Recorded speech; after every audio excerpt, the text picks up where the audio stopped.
بسم اللہ الرحمن الرحیم الصلاۃ والسلام علیکہ یا رسول اللہ وعلی آلہ واصحابہ یا حبیب اللہ۔ صرف کے 4 قوانین میں سے چوتھا حرف علت کا قانون ہے۔ اس کی 4 شکیں ہیں: الف، واو، یا اور یا دونوں۔ تو اس میں پہلی شک الف، اس کی ہم وضاحت کر چکے ہیں۔ دوسری شک ہے واو۔ تو واو کی 2 صورتیں ہیں، ایک واو ہوگی یا 2 وائیں ہوں گی۔ اگر ایک واو ہو تو پھر اس کی 3 شکیں ہیں کہ وہ واو یا تو فا کلمے میں آئے گی، یا عین کلمے میں آئے گی، یا لام کلمہ میں آئے گی۔ تو اگر واو فا کلمہ میں ہو تو اس کی صورت یہ ہے کہ باب ضاربہ، باب حاسبہ، باب فاتح، یہ تینوں ابواب مثال واوی کے، یہ تینوں ابواب مثال واوی کے، ان میں فعل مضارع معروف کے اندر واو گر جاتی ہے۔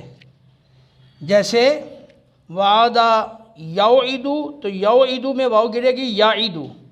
اسی طرح واریما یوریمو، یوریمو میں واو گرے گی تو پڑھا جائے گا یاریمو۔ اسا واسا یوساؤ، یوساؤ میں واو گرے گی تو پڑھا جائے گا یاساؤ۔ تو مثال واوی کے باب ضاربہ، حاسبہ، فاتحہ کے مضارع معروف کے اندر واو گر جاتی ہے۔ دوسری شک ہے عین کلمہ۔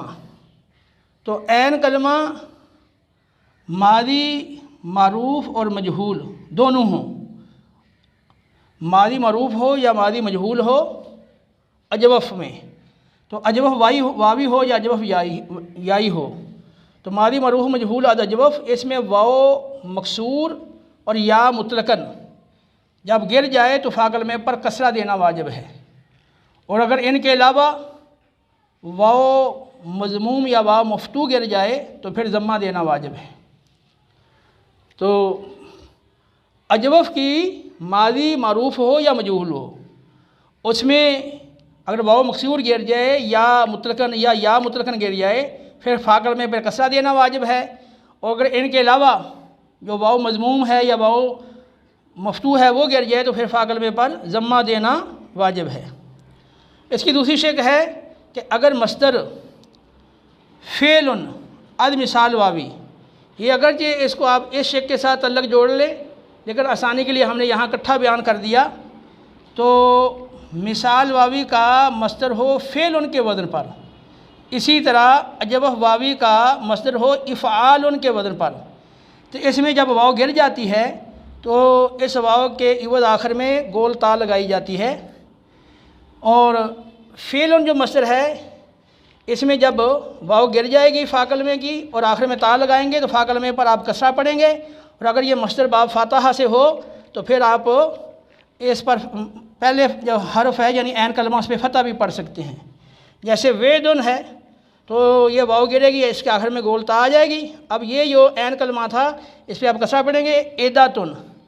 اسی طرح وسعن ہے، یہ واو گرے گی آخر میں تا آئے گی تو اس کو پڑھیں گے سعاتن، یہ عین کلمہ سین ہے، اس پہ کسرہ آئے گی۔ یہ چونکہ وسعن یہ باب فاتحہ سے ہے مصدر، اس لیے آپ یہاں عین کلمہ جو سین ہے اس پہ فتح بھی پڑھ سکتے ہیں، ساعتن بھی پڑھ سکتے ہیں۔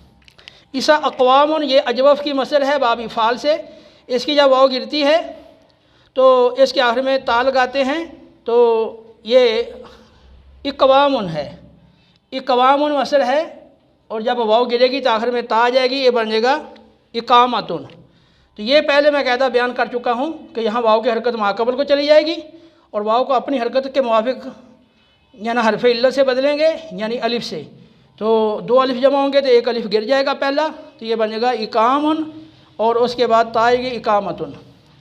تیسری شک ہے لام کلمہ میں، لام کلمہ میں اگر واو ہو تو فولا تفضیلی کے لام کلمہ میں واو آ جائے، یعنی جو اس میں تفضیل ہے اس کا واحد مؤنث ہے فعلا، تو اس کے لام کلمہ میں واو آ جائے، یا پھر واو تیسری جگہ سے آگے چلی جائے تو اسے یا سے بدلنا واجب ہے۔